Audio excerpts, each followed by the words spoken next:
Hello friends, let's start a new episode of Walkie Talkie. It is a continuation of our previous episode.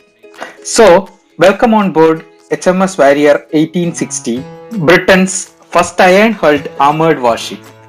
Launched in 1860, at a time of empire and Britain's dominance in trade and industry, Warrior was the pride of Queen Victoria's fleet.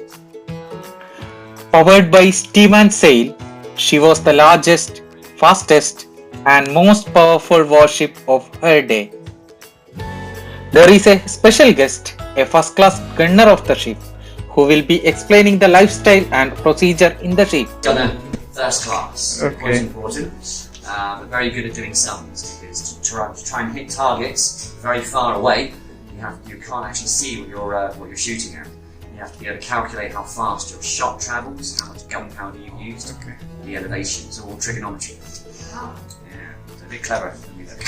Looks to go. So you would have one end of a bed, and then it goes all the way across the other end here. Okay, so that goes all the way down every row. So here you literally have two sets of that. That's one man, that's another man. And they're crisscrossing down. So one snoring, one smelly feet. All the way down the deck. Now the crew is divided into two. So you have the port side, the starboard side. Okay. So you might notice the mess tables here are odd numbered and they're even numbered on that side. And that's true across the whole ship. When you join a crew, they give you an even number or an odd number, and that dictates the side of the ship you live on. Okay. So I am from the port side, that's what this stripe on my arm is for. Oh. Facing the bow, that's your left. And port, so the officers can see me and go, you're not where you're supposed to be. Usually in a bit of trouble. So that's how the crew rotate round the clock. 4 on, 4 off. And then that changes over. Okay. So you only really get 3.5 hours sleep at night, so a little bit, but when you come back, when you have your 4 on, 4 off, you come back to your table. Okay. Just try and get a bit of sleep, if possible. 6 tons. So you need quite large crews just to move the gun in and out. I mentioned the shanties and the working songs. Okay.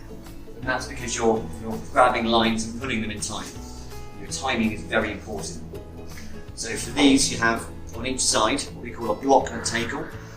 And these are how we move the sails as well. The sails are very heavy. Just one of our sails on the main mast weighs 4 tons.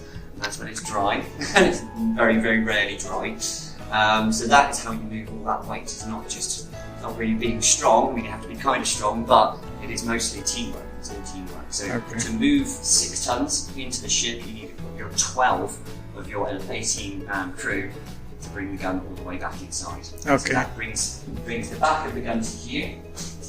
The gun barrel roughly here.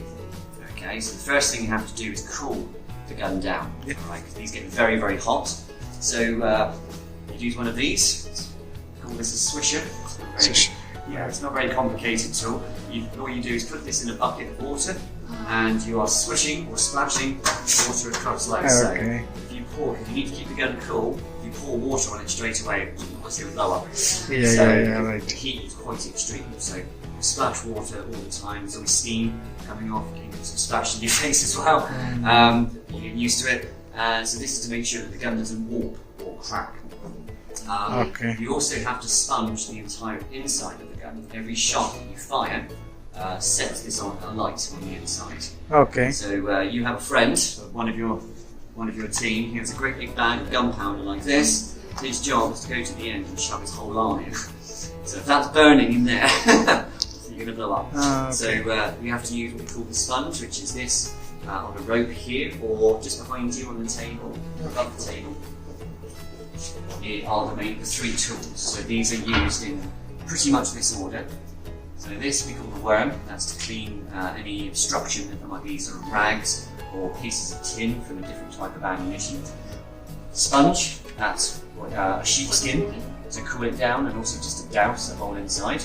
And then this is your ramrod, and that's to shove the gunpowder, your round shot, your ammunition, and then also the last thing, one of these. And this is very important. What do you think that's for? No idea. No clue? No. Okay, so we've just put a very, very heavy ball, okay, into a nice smooth tube. Okay. Okay, now the ship is always rolling. There's a reason why sailors walk quite funny.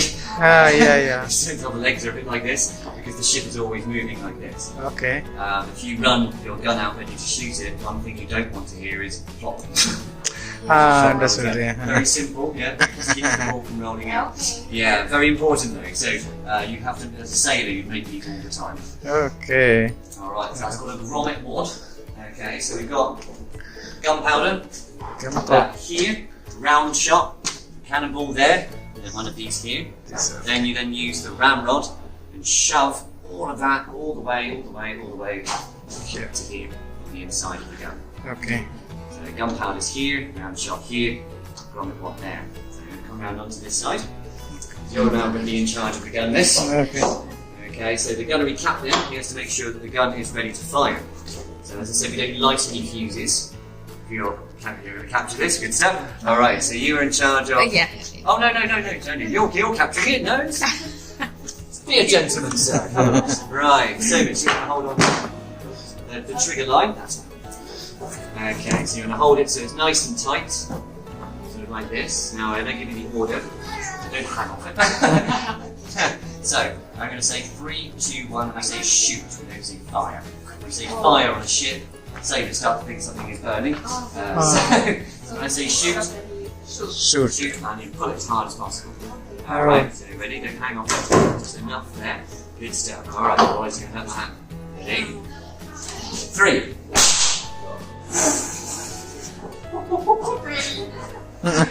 Three? Sorry. There's 2, 1, and shoot. Now, at different ranges, you might not just be sort of waiting for the ship to roll. As I mentioned, that movement is very important to gunners. As I mentioned, it's all done with calculation, with maths. So the difference between your gun being here and there is 200 yards easily. So that's you being perfectly on target or missing completely. Exactly. So that's why we have that. And we fire, we fire on 3 maybe. But so you can fire exactly when you want to. Yeah. At certain ranges, we would certainly close quarters. Have you ever skimmed a stone when you've gone to the beach? Yeah. Bounce it across. Yeah. Do the same thing with a ball. We do the same thing with a gun like this. Yeah, it's the best. That'll be very heavy, no? Yeah, it's incredibly heavy. It's that 32 kilograms. That is. But we're using a huge amount of gunpowder behind it, so there's a massive amount of velocity. And as I mentioned, it's a bit of a science. The more times if you hit correctly across the water, it increases its speed, gain more range. So a ship like Warrior, if it was up against, say, 3 ships like HMS Victory, for example, or a wooden ship like that, we could potentially shoot one of those balls through 2, maybe 3 of them, just with the velocity it picks up.